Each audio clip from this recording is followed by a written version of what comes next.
Welcome back to The Responsible Edge, the podcast exploring how to balance profit with purpose in an increasingly complex world. I'm Charlie Martin, your host, founder of TrueMark and the Anti-Greenwash Charter. And our article today is titled, How Can We Deal with Urban Sprawl?, which shows how building cheaply on the urban edges hides massive long-term costs in pollution, infrastructure, and community breakdown. And I'm absolutely thrilled to say that my guest today is Alec Tzannes, Director at Tzannes Associates and a leading voice in architecture and urban design. Alec, it's absolutely brilliant to have you on the show today. Thank you so much for giving up some of your time. Charlie, it's a privilege to be on your show, and thank you for all you're doing in the environmental area. Alec, that's lovely of you to say. Right, before we get into the heavy stuff and we learn a little bit more about you and your work, I want to ask you a slightly related question to the article that we're going to be discussing today. What is the one suburban design feature you think we should retire forever? Well, it's not going to be a popular answer, but I'm going to say the swimming pool. And I'm going to say that because although it produces private amenity, it takes away community amenity. And when suburbs first evolved into special places away from the city and the crime and the health issues of cities, they built beautiful communal facilities. So the suburban environment also involved community involvement. So I'm against those sorts of things in suburban development, which isolate people and don't bring together over useful activities such as educating young children how to swim or enjoying social activities in hot weather, and putting them into a beautiful park and creating community through public space. So the swimming pool. I love it. We've got, out of interest, what about I know it's perhaps not a design feature when it comes to sort of development as such, but are you going to get away with having a hot tub or in your garden, or is that unacceptable as well? No, I think that's a good response, because there is a case for the little spa, or as some people create almost a living room that you can go into, a hot tub or all those sorts of things. They're reasonably good private experiences, and they can be indoors or outdoors. I'm talking about the swimming pool that takes people away from community building exercises and a commonality around the place they live in. I think is a brilliant observation, and something that we're definitely going to come on to I think, touch upon in the article in terms of the isolation that comes often with the development of our urban and suburban spaces. But Alec, before we get on to that, I know our listeners and viewers are going to want to learn a little bit more about you before we get into things. So would you mind just starting by giving us a bit of a here and now? We're designers, and we try and contribute through design to lowering carbon and also creating enduring places and enduring artifacts that we say will last a very long time to, if you like, ameliorate their costs to the environment, and also create society and create community and create a sense of distinctiveness in places. And those are things like really places, and that's urban design. Not all forms of building, but a lot of buildings, different types of buildings. Currently, we're doing a lot of high-density, affordable rental and social housing, but we've also done significant commercial buildings, monuments, parks, and industrial design in urban furniture and domestic furniture. Alec, can I ask a very, very naive, perhaps, question, but just for absolute clarity? When you refer to yourself as designers, does that mean that your work goes beyond the scope of architecture, because you look at the design of full urban spaces as opposed to just the buildings themselves, although you do that as well? Is that the right observation? That's correct. I use the word designers because we even design, if you like, things which are not built. We design frameworks and we design all sorts of things. But the most important thing is that it's beyond just architecture. It's architecture in relation to other architecture, placemaking, places, parks, civic spaces, monuments, as I said, furniture, a range of things. So many of those things don't require you to be an architect. Talk us through the inspiration. I've met you a few times, Alec, and you are somebody who I think speaks as passionately, and I should say eloquently, as I've come across when it comes to some of these issues around the way that we, and I'm going to use massive generalizations here, but the way that we design our spaces and the way that we do so in light of environmental and social concern. What take us back to the origin of your inspiration to focus your time and energy and career on this? Well, that's such an interesting question. And going back to when I was at school, the Club of Rome became a phenomenon and published its research on the future of the planet from its environmental perspective, and it was frightening. And I also had a passion for engineering and art, and actually, as my family said, well, look, why don't you do architecture? And I looked into that, and I liked it, and I began to read at high school. But at university, I discovered the work of not so much architects. I'll come back to them, but I discovered the work of Ian McHarg, the great landscape architect, Design with Nature, and the great urbanist Ed Bacon, Design of Cities. But I also began to feel alienated from the world that produced the trajectory that the planet was on environmentally. And I perhaps unfairly targeted the modern movement in its form, and I'm talking now about the mid-70s, in its form, which for me had become commodified, self-promotional, self-centered, if you like, architecture which was self-referential, all meaning that it become commodified and separated from its greater social purpose, because it did change the world and did make a better place. But by then it had run out of steam and had become a kind of way of doing business. And it wasn't addressing the issues that people like Buckminster Fuller were talking about, who also impressed me, or the Club of Rome. So my direction went away from that pure modernism, and the way into that direction was really through the more out there or adventurous art movements, which had, for example, the conceptual non-object art, which talked about decommodification, or the Art Povera movement, which talked about making things simply and cheaply, or the environmental art movement, which took away the person as the center of all activity. I became opposed to anthropocentric thinking and became interested and even made art, which was environmental, which was systems orientated, which was dealing with the planet as a subject and not dealing with the person as a subject. When this clarity for you and this observation of what was and what you wanted things to be in terms of the way that we approach design, that sounds like a real call to arms, if you like, for you personally to then go, this is what I'm going to focus my attention on and ultimately going to build an organization to address. I consolidated my thinking I'd summarize by saying that I tried to get away I did get away from thinking about the isolated object, whatever I was working on as a designer, and tried to see it in relation to other things. I tried to see whatever it was and its consequences and its long-term impact, its social purpose, and of course the mechanism for any designer is the brief and who pays you and all those sorts of things. But my perspective was, yes, we have to meet the brief, but how can we shape that answer to achieve a better place, or to achieve something that is not going to be knocked down in 30 years. And that's the first principle of sustainability, I might digress to say. Make it beautiful. Make people love it. Make people emotionally engage with it, because then it's more likely to be sustainable. It's more likely to go intergenerationally. It's more likely to be conserved. So that's not in a science textbook, but it's in the beauty textbook as far as I'm concerned.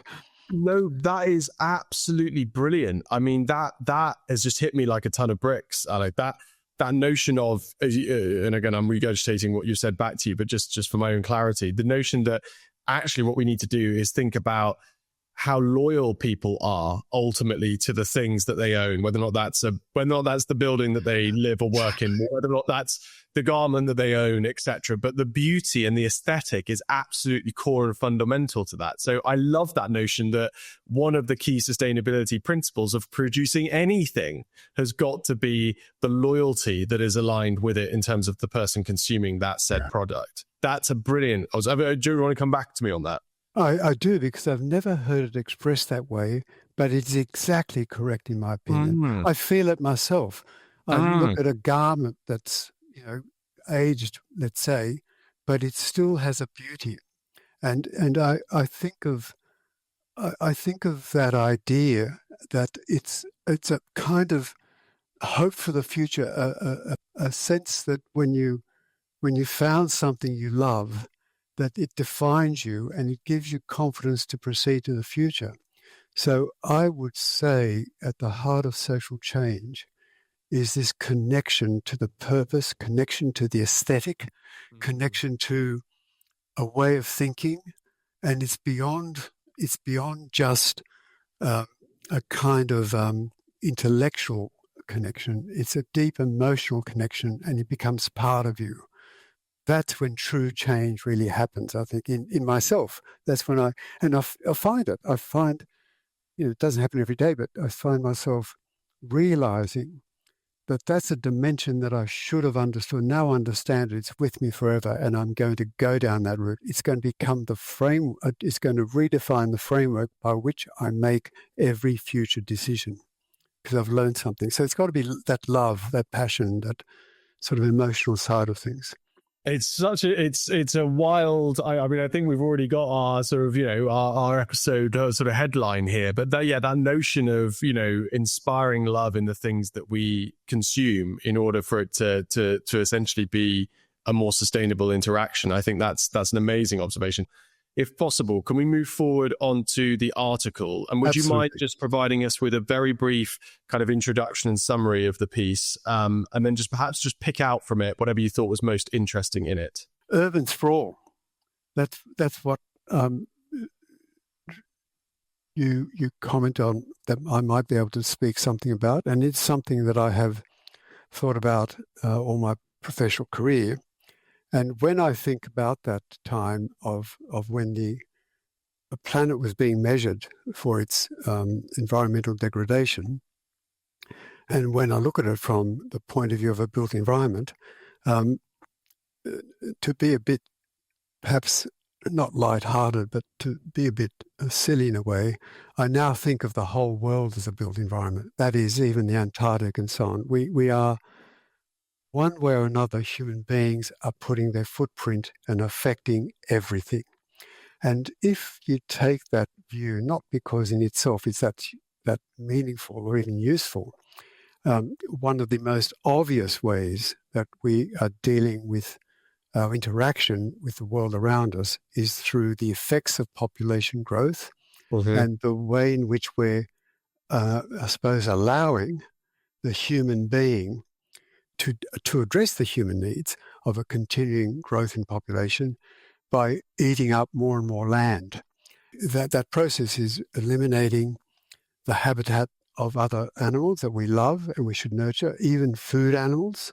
Not that I'm a fan of food animals, but it also means the balance of oxygen and carbon and all those sorts of things, the desalination of water, all these sorts of effects are eroding the quality of our planet. For example, the timbers I use today in construction, if they're not recycled, they are of a lower quality, and it's from the soil and the air that grows them. So we are dealing now with a situation where the human beings, that the governance and political process that drives a sustainable society, providing homes, providing places to work, all those sorts of things that are necessary with the growth of population, we need to work out ways to contain the impact of what we do until that population, if forecasts are true, and they're often not exactly true, but I think the forecast is that is that by 2080, the population of the globe will be 10.3 billion, and by then it'll start to reduce. Mhm. Well, from now till 2080, we could literally destroy the planet to such a point that it'll take hundreds of years for it to come back. That's the issue. Urban sprawl is one thing we should stop, and still create a beautiful way to live that people enjoy, and then can enjoy other things outside of the sprawl. Well, I have to admit, when I, and again, as somebody who doesn't know much at all about urban planning and the approach here, it really struck me that what we're essentially doing is, or what it appears that's happening, that's leading to urban sprawl, is that we essentially have we're not doing what you're doing, essentially, which is we're not thinking through the implications of the way that we develop our urban spaces. And as a result of that, that's leading to a sort of a knock-on effect, if you like, of the requirements that we then have to build further and further out beyond the urban centers that we have. So we're almost sort of compounding, if you like, the errors that we're making. Is that a fair observation as to why this is happening, aligned with that point that you made of we just have greater demand for more and more space as the population grows? It is a fair description. It's simply in many political economies, and I think the UK, America, lots of Europe, Australia, part of these other countries, it's simply cheaper and easier to spread out than to densify. The other factor is this concept that we touched on earlier, and that is the perception that having your own plot of land and space makes you more affluent, makes you more successful, makes you have a better life. And so there's a design question in that, and there's also a social, I suppose, objective in our communications around this, because we also know those people go to dense cities and love them. But we also have so many examples of uninviting, even unattractive, even devastatingly hideous cities that you can't even live in. I mean, they're going to build Jakarta somewhere else because they've wrecked the place. So I think the challenge is in part, I'll call it a design challenge. It's more than design. It's economic, it's social, it's communication, it's all sorts of things. But from my end, the heart of it is how we can create places that are really desirable, that people understand and love being in, and also realize why they're happy to be there, which is contributing to a better planet generally. So those places, these cities could be urban farms. They could integrate literally productive land that people can buy things to eat from. Those cities can be beautiful landscapes which attract biodiversity, and it can be multi-story that attract a much different balance of nature and asphalt. Comes back to our previous sort of headline observation around love for, things we engage with, and how that's the cornerstone of building a sustainable proposition, if you like, for someone. And that actually by turning our urban centers into places that people love again and people are attracted to, the implication of that is that we can then work on improving the density of those living quarters, those arrangements for those people, which means that we can then protect our rural spaces from the demand being to move into those rural spaces.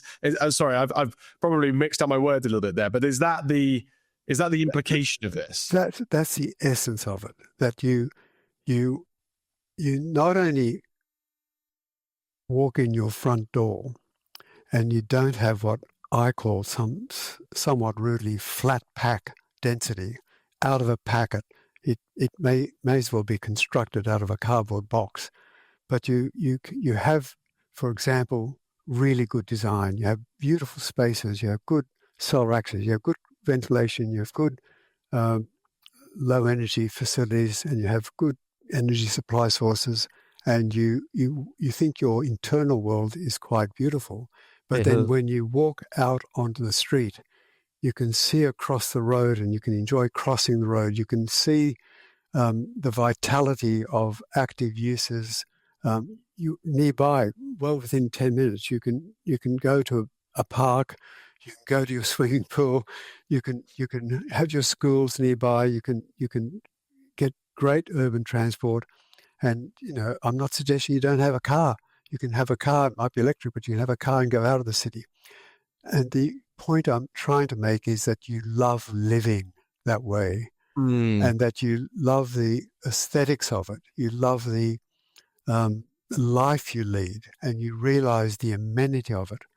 And in your heart, you then can really say, well, when I do go into the wilderness, it's going to be like that for my children and my grandchildren and all the rest of it. We've managed to stabilize the footprint of the human being and leave a place for the future generations to enjoy, which I've enjoyed, and also leave a place for everybody else, every other animal. Can we talk about some examples of any cities that you can, reference for us that you think are doing a brilliant job of this? And are there any examples of cities around the world that are nailing their development to such an extent that the suburban spaces are retracting? Yes, so I'll come to that question directly, but it's just worth observing that the suburbs happened for two primary reasons.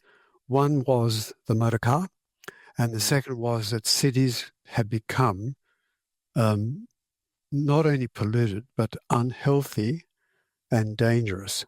And it was seen as being an undesirable place to go. So the opposite is still happening. We are still seeing people by necessity requiring to leave cities because they don't want to get cancer by the age of 40 through the air pollution or whatever it's going to be. So going back to the point about can we do it well and are we doing it well? Yes, we can.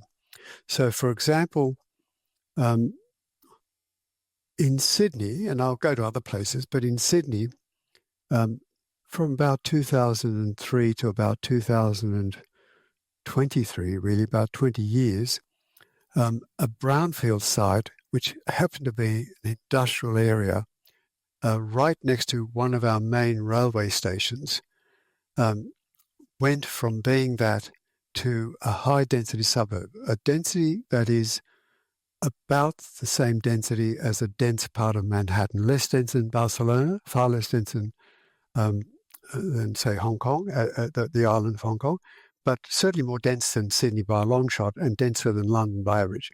And yet this density, because it's got a park, because it's near other parks, because it's near great shopping, it's got great education facilities, it's got a village, a historic heritage village near it. Although it was opposed, it's been completely accepted and has become a desirable place to live. And, there's some negative effects about this, but the price of its real estate is going up because it's popular. So, and that's a new place because we know that it's done well in other places. You only have to go to the heart of Paris and Rome and London and New York and other places where those revitalized, denser, often impoverished neighborhoods have come back to life. I mean, for example, it's got its social consequences, which we can touch on. I'm not suggesting it's all good, but you can go to Soho in New York, which was, of course, a hub of, which was a place in transition, which a lot of industry left and artists came in the 50s, 40s, 50s, 60s. And now, of course, you have to have a lot of money to live well there. But it's a beautiful place to be in, and it's dense. And yes, you may be able to catch rail to go to a number of special places outside of New York to enjoy, or you can even hire a car or do something like that. So there's plenty of examples of it, but there's also plenty of examples where we've failed. And that failure has been the dominant characteristic of city making through the 50s, 60s, 70s, 80s. And I think it's turning around.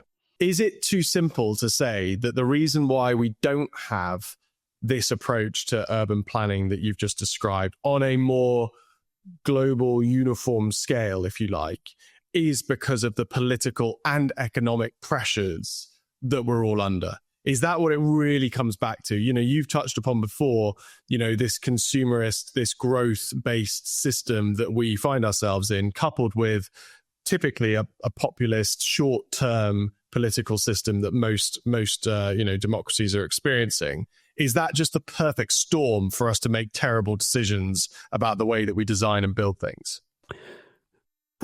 I could say that is exactly right, but I could add to that when people who vote in politicians, who make the policies on the back, if we've got a democratic system, on the back of that vote, when people change their thinking, change their culture, understand the issues and want to make a better world, and have got this, I'm going to call it an aesthetically pleasing, an aesthetically desirable vision in their mind, then I think the governance and the politics will change. And it'll change rapidly. We fell in love with the aeroplane. There wasn't an airport in the world. And within 50 years, everybody had an airport capable of landing big jets because we loved it. So I don't know. I'm not an expert on this, but I feel it's driven by that passion, that understanding, and that cultural change that drives the politicians to act. So we haven't found that. I don't mean you. You're doing a really good job. I'm talking about myself. But we haven't found that momentum yet that changes the way the world's going. They invented plate glass, realized the coefficient of expansion of steel and concrete was the same, so you could put them together and make really safe, tall buildings. They invented the elevator in 1888 or something like that. They didn't put it all together, and a few people did a few experiments and people hated it. But by about the 1920s, people saw that the world that this could make was much more desirable to live in than the world that pre-existed, the world of social class, of pushing down people, of not having equity in jobs, of not having a place to live in that was comfortable and well designed, even if it was cheaper. All these sorts of things people suddenly dreamed of. They found the beauty in the technology, and they found the beauty not in the technology but what it could do for them. So I feel by analogy, and it's a bit naive, but I feel that it's that once people find that they're safe, they can go into this world and actually have a better life for them and their children in every respect. When that turns into a massive movement, then everything changes. It's the aspirational nature of things. How can we make this aspirational, this vision, as you say, and make it seem obtainable at the same time? Let's conclude now, though, Alec, with the magic wand. I'm fascinated. You've touched upon a few possible sort of solutions that you're hopeful for, but I'm now going to hand you a very magic wand that you can use to change anything about the commercial world this instant. What are you going to do? Well, nobody would trust me with a magic wand, but thankfully you do. And this is my one chance. Well, I've thought about this for a while, and it's not particularly new as an idea. But if I could change one thing, I would require all government to limit the footprint to what they've already built on. And to look at the land, wherever they are, to look at the land that they've got and to use it wisely, to make it beautiful as human habitat, as urban farm, as biosphere, and to champion the benefits of that and convey to those who will elect them and those who defend those policies those benefits. Because when I look at the footprint of Sydney, which roughly it's got the ocean on one side, but you go west, it's maybe 50, 60 kilometres. You go north-south, it's probably 100 kilometres. I'm going to say something wild. I have no evidence on this, but let's say 70% of it is rubbish from the point of view of optimizing lifestyle, of creating beautiful places. But it's there. Why do we need to go out when we've got so much that we can do with what we've got? Or if you take some of the huge slum cities in Asia and India and places like that, why do we need to start again? We should be responsible and we should clean it up and do it bit by bit. And so I would say, magic wand, stop the spread, contain the footprint of urban places to what we have everywhere. Stop the spread, contain the footprint. I love it, Alec. We're going to have that as our headline for the show. I love it. Alec, thank you so much for joining me this morning. This afternoon for yourself over there in Oz.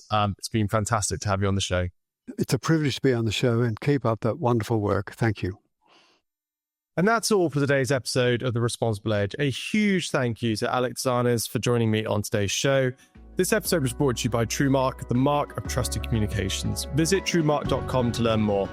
I'm Charlie Martin. Thanks for listening. And don't forget to subscribe, share, and leave us a review. See you next time.